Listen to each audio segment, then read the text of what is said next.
जहां न पहुंचे नजर वहां की है हमें खबर। अब देश विदेश की खबरों से रहिए ना बेखबर। अब आप साथ वारिश टाइम। गाजीपुर में पुलिस के लाठीचार्ज से हुए बीजेपी कार्यकर्ता की मौत का मामला लगातार बढ़ता जा रहा है। ये मामला इतना बड़ा कि अब इस मामले में एसपी ने बड़ी कार्रवाई की है। आपको बता दें कि इस मामले को लेकर 12 पुलिसकर्मियों पर कार्रवाई की गई है, जिसमें एसओ समेत 6 पुलिसकर्मियों को सस्पेंड कर दिया गया है, जबकि 6 को लाइन हाजिर किया गया है।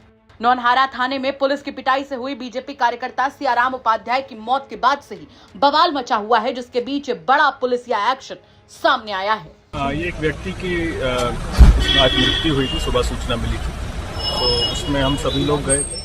वहाँ पर उन लोगों की कुछ डिमांड्स थी, जिसमें उनके द्वारा ये कहा गया था कि इस पूरे प्रकरण की मजिस्ट्रेट जांच कराई जाए।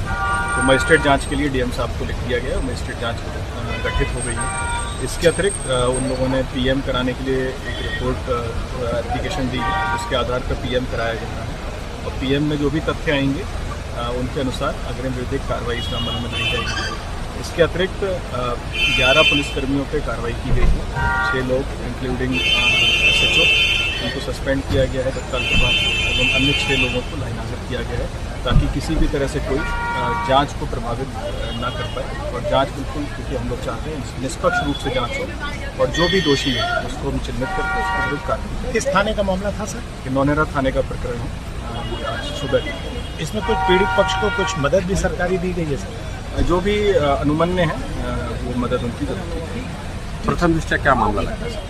अभी पीएम रिपोर्ट के बाद ही कुछ कहना ठीक होगा। पीएम रिपोर्ट आई, पीएम रिपोर्ट विस्तार से, क्योंकि पैनल से पीएम करवाया जा रहा है, वीडियोग्राफी के साथ होगा, तो उसमें जो भी तथ्य आएंगे उसके आधार पर हम लोग आगे की कार्रवाई करेंगे। वहीं इस मामले पर अब समाजवादी पार्टी हो या कांग्रेस, सबने मिलकर मोर्चा खोल दिया है।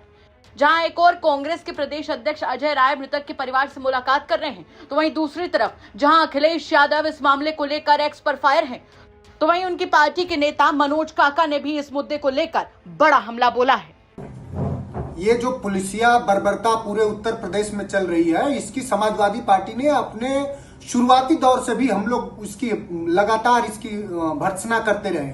चाहे वो चंदौली का प्रकरण रहा हो, चाहे पश्चिम उत्तर प्रदेश में मेरठ से लेके कासगंज का प्रकरण रहा हो, इसको तो लगातार हमने, हमारी पार्टी ने, हम लोगों ने कहा है कि उत्तर प्रदेश में सबसे ज्यादा कस्टोडियल डेथ हुई है। ये नेशनल ह्यूमन राइट कमीशन की रिपोर्ट है और देश के राजकीय मानवाधिकार आयोग की रिपोर्ट है कि उत्तर प्रदेश में सबसे ज्यादा कस्टोडियल डेथ हुई है। जब गाजीपुर में एक भारतीय जनता पार्टी की, वो भी विकलांग कार्यकर्ता हरिओम उपाध्याय की पुलिस ने बर्बरता पूर्वक पीट करके जान ले ली, तो बीजेपी के मुख्यमंत्री से, योगी आदित्यनाथ से सवाल है कि अपने ही कार्यकर्ताओं के पुलिसिया तांडव से और बर्बरता से जान जाते हुए देखते हुए आपको कैसी उत्तर प्रदेश में सुरक्षित कानून व्यवस्था नजर आ रही है?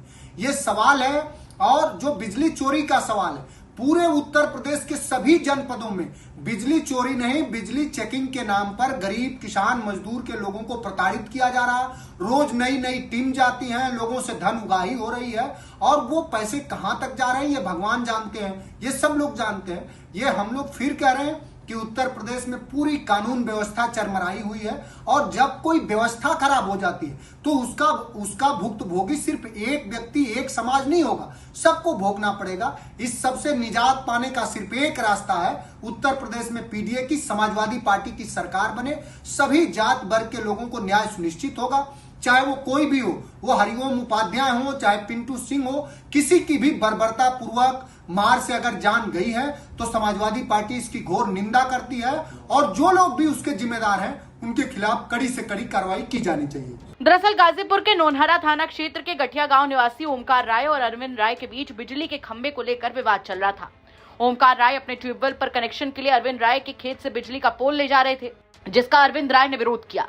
उनका कहना था कि वो अपने खेत से भी पोल लेकर जा सकते हैं, लेकिन ओमकार राय ऐसा नहीं कर रहे थे। अरविंद राय के समर्थन में शेरपुर गांव निवासी भाजपा नेता राजेश राय बागी विपुल मिश्रा समेत 20 समर्थकों के साथ नौनहरा थाने पर पहुंच गए और पुलिस से बात करना चाह रहे थे, लेकिन जब बात नहीं बनी तो वो लोग धरने पर बैठ गए। आरोप है कि पुलिस ने देर रात बिजली बंद करके लाठीचार्ज कर दिया, जिसमें कई लोग बुरी तरीके से घायल हो गए। पुलिस ने दोनों पक्षों से कई लोगों को थाने पर बिठाया और बाद में सभी को छोड़ दिया। पुलिस अधिकारियों की मौजूदगी में थाने पर दोनों पक्षों की पंचायत काफी देर तक चली, लेकिन उसके बाद भी बात नहीं बनी। इसी दौरान बताया जा रहा है कि थाना अध्यक्ष ने सबको घर जाने के लिए कह दिया, लेकिन ये लोग थाने के बाहर धरने पर बैठ गए, जिसके बाद ही लाठीचार्ज बताया जा रहा है। फिलहाल लाठीचार्ज में घायल सीताराम उपाध्याय की मौत के बाद से इलाके में तनाव है। भाजपा कार्यकर्ताओं ने पुलिस की कार्रवाई पर सवाल उठाए हैं और मुआवजे की मांग की है, तो वहीं दूसरी तरफ बाकी राजनीतिक दलों की भी इस मामले पर एंट्री हो गई है। देखना होगा कि सीताराम उपाध्याय की मौत का मामला अभी आगे कहां तक जाता है। वैसे क्या कहेंगे आप इस खबर पर, हमें कमेंट करके जरूर बताएं।